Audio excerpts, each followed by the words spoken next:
আগামী 24শে মার্চ অনুষ্ঠিত হবে ত্রিপুরা বার অ্যাসোসিয়েশনের নির্বাচন।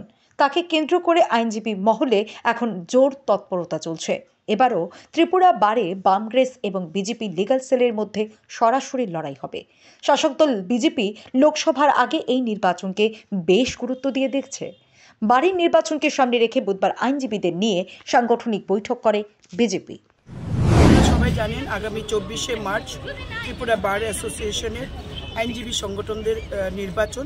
ত্রিপুরা বার অ্যাসোসিয়েশনে আমরা আজকে বিজেপি লিগ্যাল সেলের পক্ষ থেকে আমাদের সমস্ত আইনজীবীদের, যারা আমাদের বিজেপি লিগ্যাল সেলের সদস্যা তাদেরকে নিয়ে আমরা আলোচনায় বসেছি।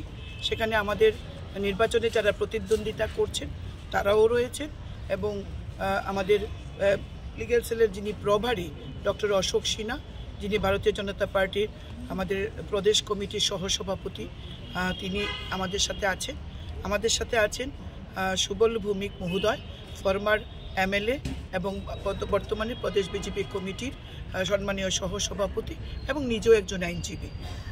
তো আমাদের কনভেনার রয়েছেন বিশ্বজিৎ দেব অ্যাডভোকেট।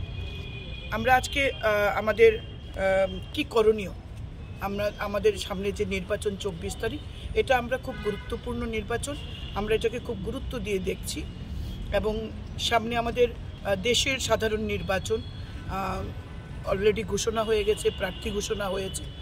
এই নিরিখে আমাদের এই ত্রিপুরা বার অ্যাসোসিয়েশন নির্বাচন আমাদের কাছে অত্যন্ত গুরুত্বপূর্ণ। আমাদের প্রত্যেকটি পদে যেন আমরা বিজয় প্রাপ্ত করতে পারি, এই নিয়ে আমাদের আইনজীবী বন্ধুদের সাথে আমাদের কথা হয়েছে। তারা আমাদের আশ্বস্ত করেছে যে যাতে প্রত্যেকেই আমাদের প্যানেলে যারা প্রতিদ্বন্দ্বিতা করছে তাদেরকে ভোট দিয়ে বিপুল ভোটে জয়যুক্ত করবেন এবং আমরা 100% নিশ্চিত ত্রিপুরা বার অ্যাসোসিয়েশন এবার বিজেপি লিগ্যাল সেলের পক্ষ থেকে বিজয় প্রাপ্ত করে আগামী